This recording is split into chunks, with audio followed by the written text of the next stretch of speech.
ہمارے ساتھ ہوں گے ڈاکٹر امجد ثاقب صاحب، چیئرمین ہے اخوت فاؤنڈیشن کی. انہوں نے ایک بہت بڑا ایکسکلوسیو کام اس کے اوپر کیا ہے قرض حسنہ پر. غربت کی لکیر سے بھی کئی لوگ نیچے چلے جائیں گے.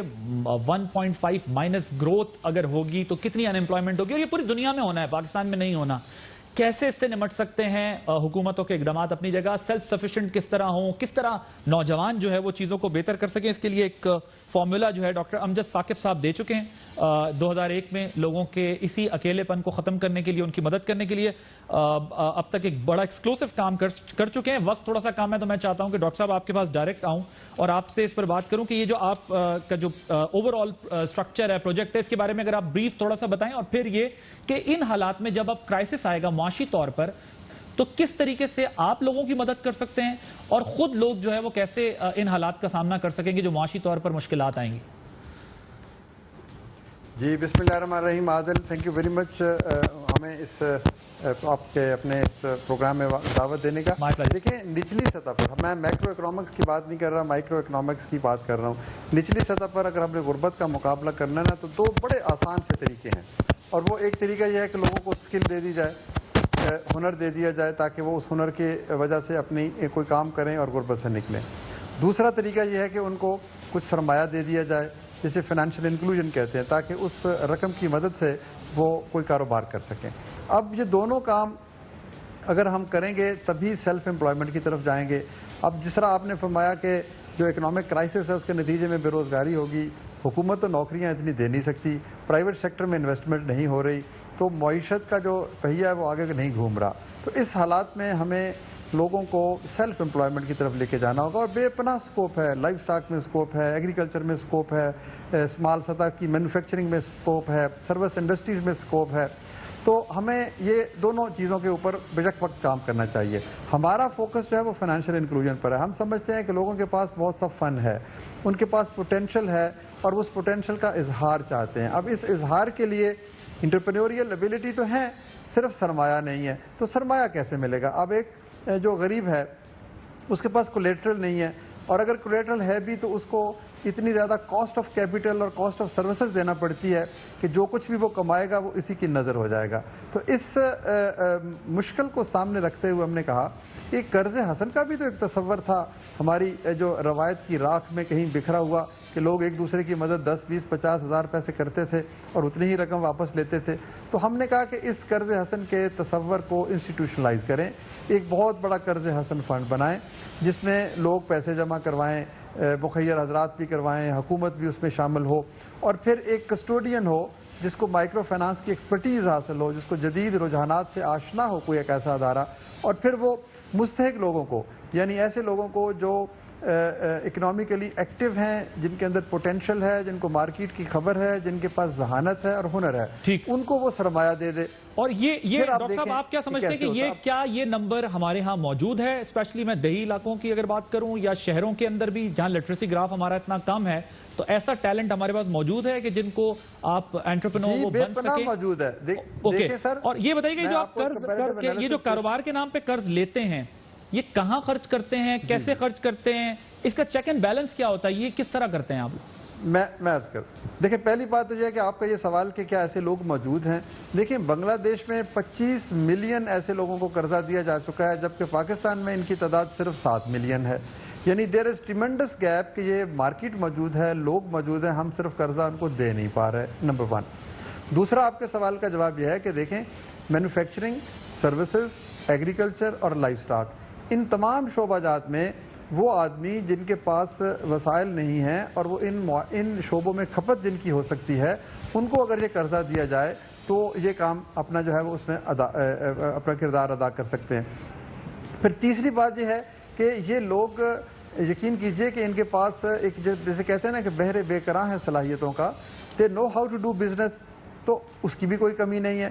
اور چوتھی چیز یہ ہے کہ مارکیٹ میں مانگ موجود ہے، ڈیمانڈ اور سپلائی کے جو وہ فیکٹرز ہیں وہ بھی موجود ہیں. اور پھر ماضی نے ثابت کیا ہے کہ یہ لوگ بڑے دیانتدار ہیں. یہ ایسے لوگ نہیں ہیں کہ پیسے جیب میں ڈالیں اور پھر اس کے بعد نظر نہ آئیں. تو یہ ایک اور طرح کا پاکستان ہے جس میں ایمانداری بھی ہے، دیانت بھی ہے، محنت بھی ہے، سر اس میں آپ کا میں سکسس ریٹ دیکھ رہا تھا، سکسس ریٹ آپ کے یہاں بہت بڑا ہے، اس کی وجہ کیا ہے؟ کیا آپ نئے بزنس وینچرز یا ایونیوز کرنے کے لیے خود سے ان کو جو ہے وہ ایڈوائز کرتے ہیں یا لوگوں کے پاس ایسے آئیڈیاز ہیں؟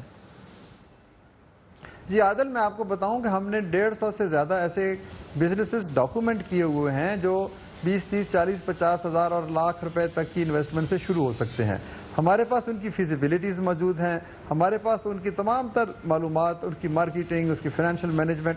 تو جو بھی شخص وہ قرضے کے لیے ہمارے پاس آتا ہے تو وہ اپنا آئیڈیا دیتا ہے یا ہم اپنی اس آئیڈیا کی کتاب کو اس کے سامنے رکھتے ہیں اور وہ اس میں سے کوئی ایسا کام چنتا ہے جو اس کی صلاحیتوں کے عین مطابق یا قریب ترین ہوتا ہے. پھر ہم اس کو اپنے پرانے کسی بورور کے ساتھ جوڑ دیتے ہیں، وہاں سے وہ انٹرنشپ بھی لیتا ہے، وہ عملی تجربات بھی لیتے ہیں. تو یہی وجہ ہے کہ ہماری شناخت کا عمل بھی بڑا گہرا ہے اور ہم اس کی تربیت بھی کرتے ہیں، ہم اس کی نگہداشت بھی کرتے ہیں اور اس کی وجہ سے وہ آدمی جو ہے وہ محنت کرتا ہے، پیسے کو درست استعمال کرتا ہے اور پیسے کو وقت پہ واپس کرتا ہے. آپ حیران ہوں گے کہ ہم نے 35 لاکھ گھرانوں کو کوئی 110 ارب سے زائد کی رقم دی اور واپسی کی شرح جو قرضوں کی ہے وہ حیران کن ہے، الحمدللہ 99.9%.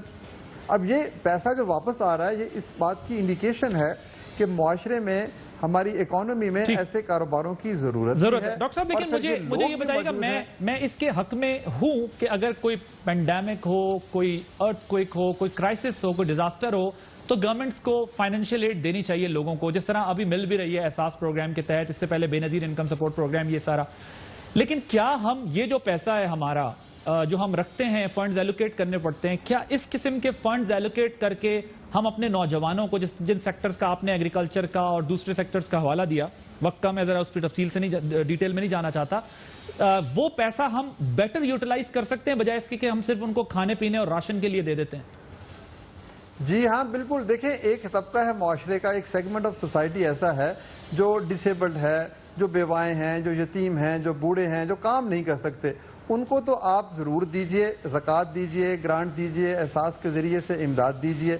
لیکن اس کے اوپر ایک طبقہ ایسا ہے جو اکنامکلی ایکٹیو ہو سکتا ہے، جو پروڈکٹیو ہے، جو زور بازو رکھتا ہے، جو بھیک نہیں مانگنا چاہتا.